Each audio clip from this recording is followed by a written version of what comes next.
Today I'm here with Small Business Stories with Donavan Rasmusson from Fergus Falls, Pelican Rapids, Battle Lake, Minnesota. He is the owner of Lake Area Docks and Lifts, and we're glad to have you here, and I'm anxious to visit with you and learn about your small business story. So first of all, Donavan, tell us a little bit about your background, your education, what you have done prior to starting this business. And first, I should ask, how many years have you had this business? You know, actually, this year is number 15 we've been in business. Wow, 15 years. So prior to your 15 years, what did you do? Well, I farmed west of Fergus, and I also worked at a company called Shoremaster, which is kind of our primary supplier for the products we sell now. I worked there as a plant manager, and my last job that I did there, I was a sales manager for Minnesota, Wisconsin, North and South Dakota, and Canada. Was it glamorous when you started? What's the story there? My brother started selling boat lifts in a road ditch, and 15 years later, there's 5 stores. And let's just talk for a minute about that moment when you did walk out of your steady job, though. What were those feelings, and what kind of courage did that take? Well, at least we had a couple years under our belt, so maybe not as much courage as I thought it did, but it's still, all of a sudden you don't have your paycheck, you don't have your vehicle that you had at your other business, you don't have your retirement and your insurance plans, and I mean, there's a lot of things that a bigger business that I come out of offer you that small businesses have a hard time doing. So that was probably, you got a couple of kids at home and a wife, and that makes a difference too, compared to living on your own. When you made that jump to leave your job and your paycheck at Shoremaster, were you able at that point to take steady pay out of, was your business grounded enough by then? Yes, we really probably timed it just right, just really the boom. So, we probably could have made a living the first year.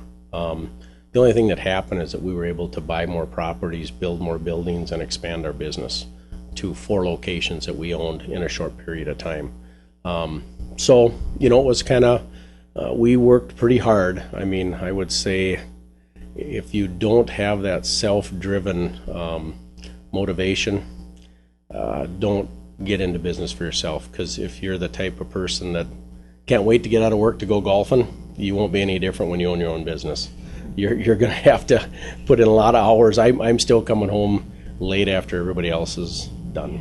Yeah. So you mean this is way more than 40 hours for you? Yeah. We used to, when we first got started, I remember working all day, loading trucks all night, and working all day. Not often, but once in a while, and that's what you got to do. But I think I've known in the past people that said, yeah, but if I had my own business, I'd work harder. No. I worked for Fleet Farm 30 years ago. I worked hard for them too. And you won't change when you own your own business. It's just a trait you have to have. What made you think that you could run this on your own? Well, I had quite a bit of experience, and Jeff did too, with Shoremaster. And the guy that owned Shoremaster, he was pretty open thinking. He let you, he had a real open management style and let you kind of run your business and in his business. And if you did something wrong, he'd let you know, but he also gave you the range that you could make decisions on your own for his business, which I think carried over there real easy. So when you started, it takes quite a number of different skill sets, both to know your product, how to sell your product, how to do the books, did you have a business plan that you were executing right away? Or? Yeah, my wife did the books. We did put together a business plan. It was interesting. One of the things that the guy that owned Lund Boats at the time told me is he said, it's more important that my salesmen know more about Alumacraft than Lund. So one of the things that we learned being dealers, we actually got more skilled on what our other competitors were selling. And I think when we went in the off season to help Shoremaster, that was a huge benefit, that we probably knew more about our competitors' product than anybody else. When we talk about the profits in a business, talk about profit versus cash flow versus what you do with the profits. Well, I have 2 experiences there. Even when I was with Shoremaster, just like in our business, we had great profits, but we had so much growth that you really were broke all the time because you were growing so fast. So that's better than growing without profit, but you also got to learn to manage your cash flow. And that probably is what helped us the most the first couple of years when we didn't have to take any cash out of the business to live. It enabled us to grow faster because we not only had profit, but we were able to keep the cash in the company. So you kind of plowed your profits right back into it. Yep. Do you still, how many years was it before you felt you could take some of that profit to actually maybe change your lifestyle? I think we were, we were pretty conservative the first 6, 7, 8 years, I think. But then we were able to pay ourselves. But we never really did, even to this day, go overboard on that. I pay myself a reasonable wage, and my brother runs his business the same way. And at the end of the year, the profits you have are what you have. There's other people that, when I got into business, the one thing I kind of forgot is that you're not only making a living for you and your family, but you're making a living for other families too. And, with ups and downs in businesses, that's probably the hardest thing you ever address is all of a sudden if you have a slump in business like we had a few years ago here, there's people you have to let go that are your friends. Just because you have to readjust your business plan because now the sales aren't there. And then, when they come back, you feel good about it. But boy, when you have to make those tough decisions, that's no fun. That's for sure. Yeah. So tell me about the staff. How many people do you have at Lake Area Docks and Lifts? We'll probably have 20 or 25 here. My brother kind of the same way in the Brainerd area. And then full-time, I suppose we got 3 or 4. So it's definitely a seasonal business. We employ a lot of kids. It's kind of fun to watch them come out of high school, go all the way through college. I got kids that work all the way through Concordia or NDSU that are teachers now in Fargo that come down and work every summer for me. What's the most important trait you look for in a staff person?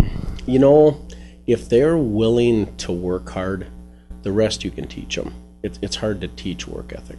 How has owning this business affected your family? I used to be home probably more year-round, and now, in the summertime, which I think is good. My wife would probably argue that. I think it's good that sometimes I can't make it to everything.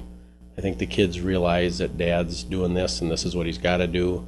In the wintertime, I don't miss nothing. But in the summer, because it's so seasonal, there's track meets I won't make it to, and there's different things I can't make it to. But that's okay, because you know what? That's what life is. So they better learn it young, because it'll be a bigger shock when you get out of college going, what do you mean I can't leave at 5? Especially if you're an owner. You got to get the job done. Yeah. What skills, what personal trait do you think it takes to be successful in a small business? Well, I think work ethic is number one. I think the ability, for me, to be smart enough to know what you're good at and what you're not good at. And don't feel bad. Don't spend a lot of time doing things you're not good at. Do what you're good at, and things you're not good at, if it's bookkeeping, hire those people and do what you do well. Was it difficult for you to make the transition to really looking at the numbers as a business owner to say, let me see what's happening, and how often do you do that? How often do you evaluate where you're at? Well, the good thing with computers, now we can do that weekly, daily. When we first started the business, you couldn't. Then it was probably harder. I hate to say it, but you really didn't look to see how well you did till the end of the year. Now we can pull up, and I think my brother even does that more. He's 7 years younger than me, so I think he's on his computer every day and seeing where sales are and where margins are and stuff like that. So I would say we look at it, weekly. Talk to me about how you handle the risk in this business. Do you? I imagine with the kind of inventory you have lots of dollars out there, and your relationship with lending institutions, that sort of thing. The company that we work with, mostly Shoremaster, had an interest-free floor plan that really helped dealers have product on hand. Because in our business, if you have it on hand, you'll sell it. If you got to wait a week to get it from the factory, you won't. So that was a blessing. But you know what? Now it's probably tighter. But again, we had most of our growth I can remember calling up a bank and saying we're going to build a store, and they said, send us the bills, we'll pay them. I don't know if that would work right now, just because I think they've tightened up, which is probably a good thing. I'm not saying it's necessarily bad, but I think it was different. So it was pretty easy for us to grow.